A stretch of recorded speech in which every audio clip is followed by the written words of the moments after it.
Hello and welcome everyone to another video of Designs by Ronnie, your host here, Ronnie Aguilera, and I'm going to show you today how to design a dozen long stem roses in a vase. This arrangement is pretty simple to do, pretty self-explanatory. We don't need that many flowers. We got roses, we got our greenery, we have our filler flower, and we're going to be using our purple vase to match with the color of the roses. This arrangement can be done and completed with any color vase, any clear vase, any kind of vase that you have laying around. It's actually pretty easy and pretty fast to complete. So then we have everything ready. Let's go ahead and jump right into it, shall we? Okay, so to go ahead and get started, we got our vase, 3/4 full of water, got our roses and our green set on the side, we got a full filler flower, we're going to be using stock. So we're going to start with our first base of greens. Greens is what pretty much is going to hold everything together. So today we're going to be using Petersburg and some eucalyptus leaves. The eucalyptus leaves is going to be more of a nice touch around the arrangement. So to start on, we're going to start around the bottom, our first layer. So imagine just building like a cake from bottom to top. And then once we have our base set, then we're going to start throwing more greens to give a little bit of a height to the arrangement. So like I said, we're going to go ahead and get everything started from the side. So just following a circular motion. So each stem is pretty much holding onto each other. So once we finish our first layer, we're going to start going in the inside and then start giving some height. That's one thing that to work with the Petersburg is that it makes filling a vase pretty easy, given that every stem has a lot of greenery. So we have our first layer set. We're gonna jump into our second layer, which is gonna be our eucalyptus leaf. This one we're gonna be doing two kinds of throughout the entire build of the arrangement. First now, just a little bit of a touch, and then towards the end, we're gonna add a little bit more, just to go ahead and make it more presentable. So with this, what we want to do is we just want to throw probably about 3-4 to go ahead and give a little bit more structure into the vase. So we got 2, this one,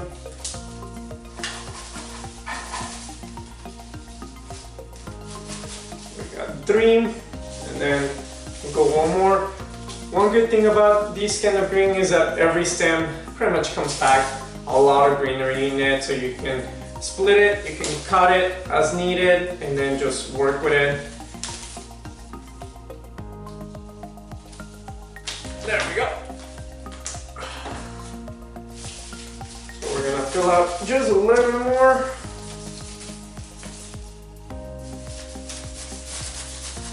Perfect.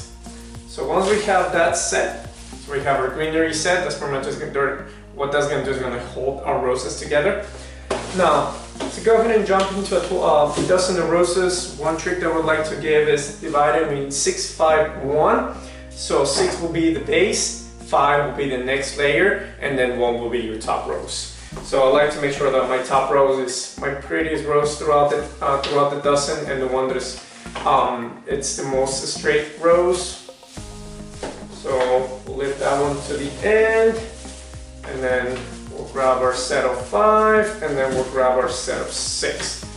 So for these 6 roses, all of them are going to be cut to the same length. So pretty much remember what I showed from the last video, you can just go ahead and use the vase as a measurement.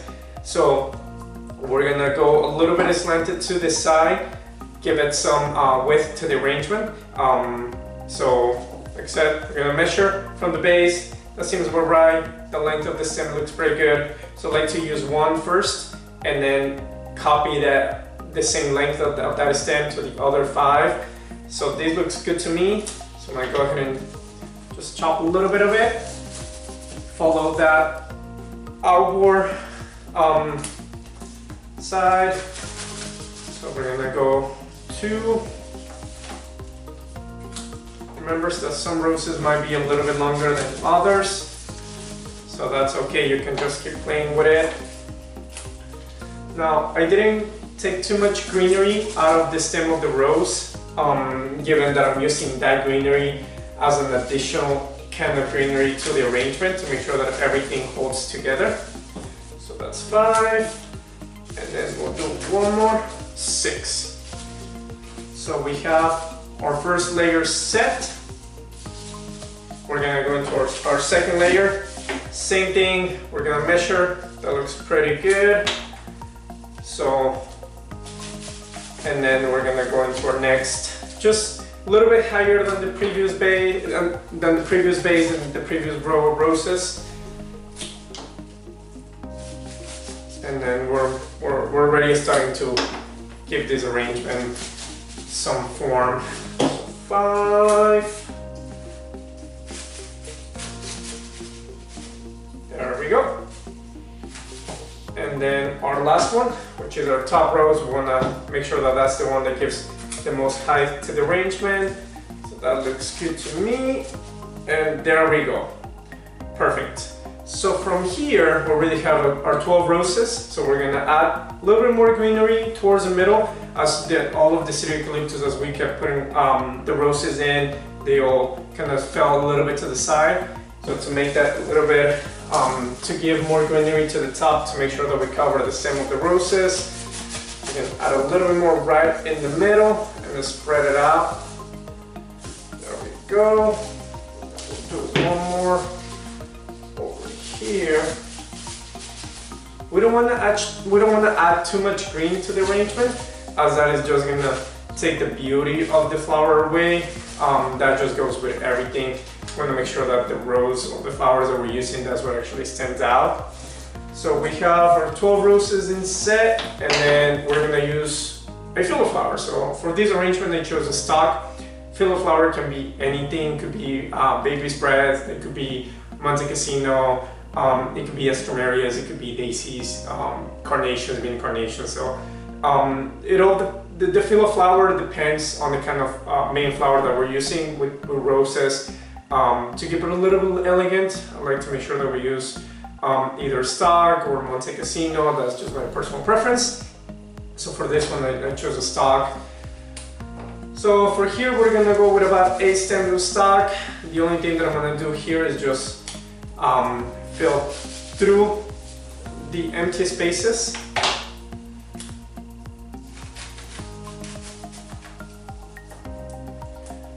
One good thing about the stock is that it just smells beautiful and it blooms pretty well.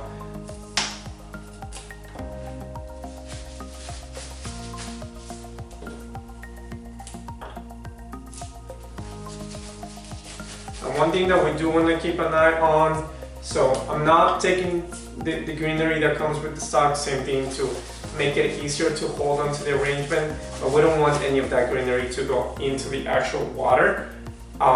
So one last thing, we're gonna take the arrangement out of the vase, clean out the water, make sure that we don't have any greenery because that can potentially kill the flowers that we have, and then just change the water. We want to make sure that whatever water we're working with to make the arrangement, that water gets changed. So there we have it, 12 roses with filler in greens, arranged tall. Something really nice that you can do for any occasion again. It all depends on the kind of roses and the color of roses that you chose. So if it's for your loved one, you can choose red, you can choose white to keep it more elegant. If it's for a friend, you can do purple, yellow, pink, something for a family member, your mother, grandmother. So any pink color roses would actually work. And then get a vase that matches those roses. That actually helps a lot, and it gives a different feeling to the arrangement.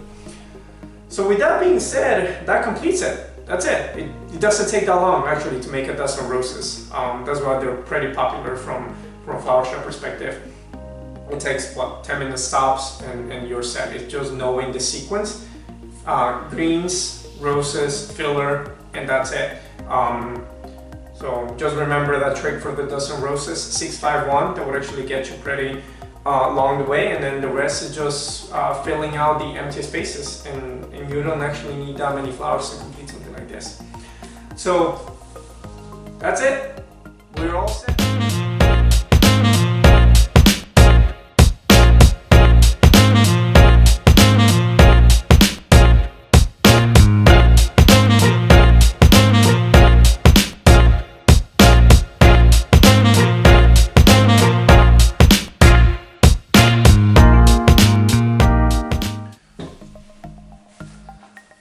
I hope that was helpful for you guys. Again, thanks for watching. If you have any questions, any comments, just go ahead and leave them down in the comment section below. Don't forget to like, subscribe, and we'll see you next time. One more thing that I wanted to add is that we're gonna be doing 2 videos now a week. Like a little bit of a mini series, how to transform your typical store-bought flowers into a beautiful arrangement. We'll be choosing different vases to make these arrangements, and we'll be as detailed as we can for you guys. So any questions, any concerns, just go ahead and put them down there on the comment section below, and I'll make sure to read them out. Again, thanks for watching. See you next time.